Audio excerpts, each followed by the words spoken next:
Hey guys, welcome to साइसम jobs notifications. और आज हम बात करेंगे रेस्ट 30 क्वेश्चन 2022 के। और अभी तक आपने ये वाला पीडीएफ परचेज़ नहीं किया तो आपको ये वाला पीडीएफ परचेज़ कर देना है, क्योंकि मेरे पास बहुत कम टाइम होता है कि मैं वीडियो अपलोड कर दूँ, वो भी रेस्ट दोनों के लिए, जोलॉजी रिपोर्टिंग के लिए। तो आपको कोशिश करनी है कि आपको ये वाला पीडीएफ ले ही लेना है, क्योंकि 50% यहाँ से आएगा। ये मैं आपको डैम श्योर हूँ कि 50% यानी आउट ऑफ 100 50 मार्क्स तो आपके यहाँ से आएंगे। रेस्ट जो 50 मार्क्स हैं इसमें 30-40 मार्क्स आपके PYQs हो जाएंगे, जो मैं आपको करवा रहा हूँ YT पर। आपको कहीं पर भी कुछ एक्स्ट्रा पढ़ने की जरूरत नहीं है। हाँ, थोड़ा बहुत आपको बेसिक सा पढ़ना है बुक्स से, तो आप पढ़ सकते हो, ठीक है। अभी आपके पास टाइम है। और जिन बच्चों ने भी अभी तक अप्लाई नहीं किया है तो 30 तारीख तक आपका अप्लाई की डेट बढ़ चुकी है, तो आप अप्लाई कर सकते हो 30 अप्रैल तक।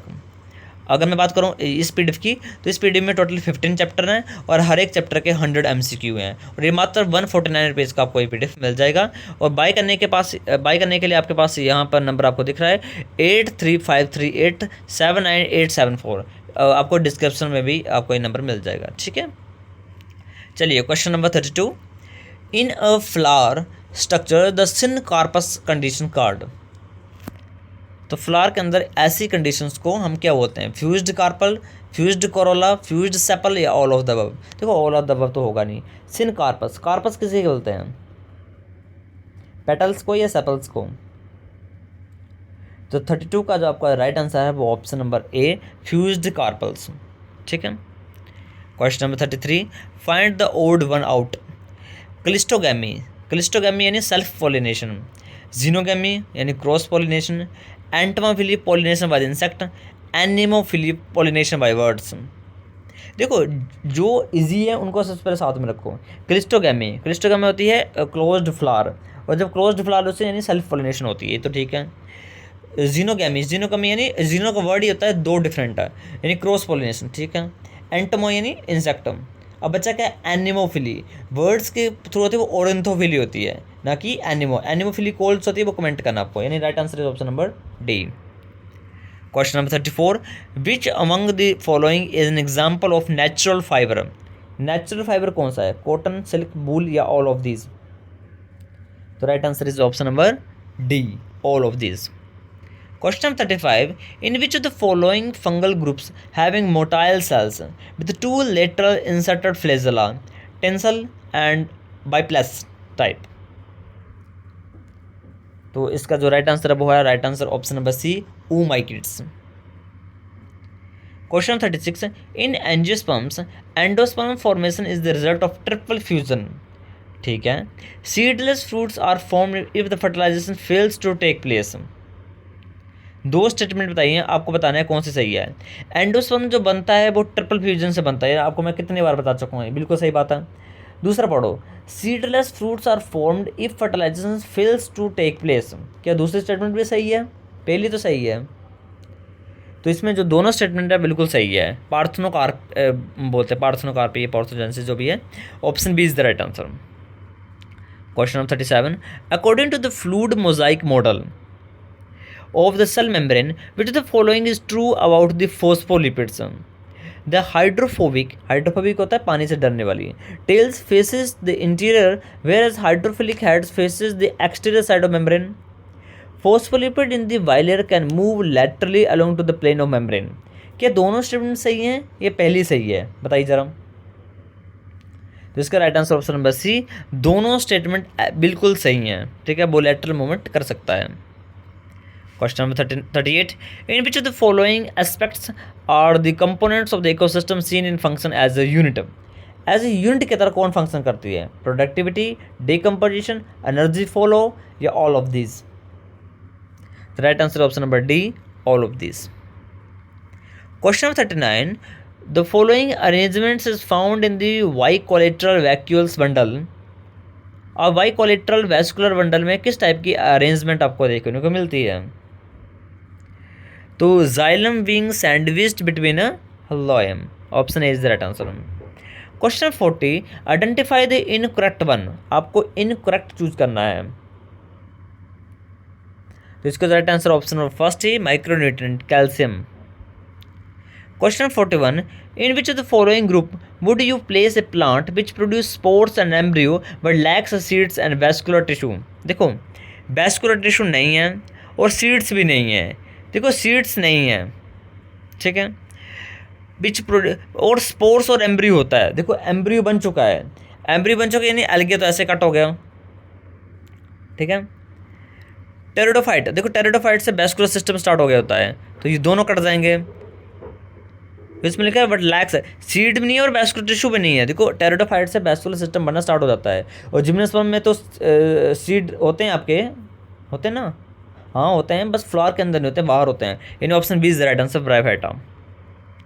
Question 42, DNA has the following property except serves as a template for synthesis of the mRNA in 3' to 5' direction by DNA polymerase. Serves as genetic material for transfer of the traits from one generation to next generation. ये तो सही है। Remains constant despite changes in the environmental conditions. ये भी ठीक लग रही है। In double helical structures, adenine base pair with thymine and guanine base pair with cytosine. ये भी ठीक है। अब पहली वाली मुझे गलत लग रही है, आप बता सकते हो कैसे गलत है? बिल्कुल गलत है। देखो आपसे एक बात होगा, जो डीएनए है वो टेम्पलेट की तरह बिहेव करता है, यस करता है, बट प्रोटीन सिंथेसिस की डायरेक्शन एमआरएनए की जो सिंथेसिस है वो 3' to 5' नहीं होती है, वो होती है 5' to 3'। उल्टा लिख दिया है, ठीक है, यानी option A is the right answer, sorry right answer, but यहाँ पर गलत है, ठीक है। Question 43, in population is a population is characterized by the following factor except mortality, या मोटालिटी मरने की दर, नैचुरलिटी जन्म होने की दर यानी बर्थ रेट, स्ट्राटिफिकेशन से क्या मतलब है? पॉपुलेशन की सेक्स रेशो। मुझे तो ऑप्शन सी लग रहा है, राइट आंसर इज ऑप्शन बस सी, स्ट्राटिफिकेशन। स्ट्राटिफिकेशन होता है जो ऋतुएं चेंज होती हैं, स्टार्टा बनते हैं, जैसे गर्म पानी हो। देखो स्ट्राटिफिकेशन दो जगह लगता है, या तो आपकी जो लेक्स होती हैं, लेक्स के अंदर स्ट्राटिफिकेशन बनती है, यानी ऊपर वाली लेयर होती है गर्म होती है, देन ठंडी, देन ओ ठंडी, देन बिल्कुल ठंडी, इनको स्ट्राटा बनते हैं, stratification. Question 44, the first product of C3 and C4 cycle is. अब देखो C3 का ऐसा कंपाउंड होगा जो कि 3 कार्बन कंपाउंड होगा, तो यहाँ पर देखो ऑप्शन डी और ऑप्शन ए तो ऐसे कट हो गया, क्योंकि इनमें दोनों में जो पहला कंपाउंड है वो 4 कार्बन कंपाउंड है, ठीक है, क्योंकि C3 में 3 कार्बन कंपाउंड बनेगा। अब PGAL या 3PGA, तो अब C4 पढ़ो, C4 होता है का फर्स्ट कार्बन कंपाउंड होता है OAA, ऑक्सलो एसिटिक एसिड, यानी right answer option number B. जो C3 का जो फर्स्ट प्रोडक्ट है वो है 3-फॉस्फोग्लिसरेट, और C4 का है oxalo acetic acid. Question 45, what is not true about taxonomical key. Taxonomical key के बारे में कौन सा स्टेटमेंट गलत है? A taxonomical key is used for identification of plants, सही है। Taxonomical key at a time show the acceptance of one character and reject another character, ये भी ठीक लग रही है। E statement is key called as lead. A taxonomical key will not help us to identify unknown species, अरे क्या लिख दिया? Option D is the right answer, क्योंकि बिल्कुल गलत स्टेटमेंट है ये।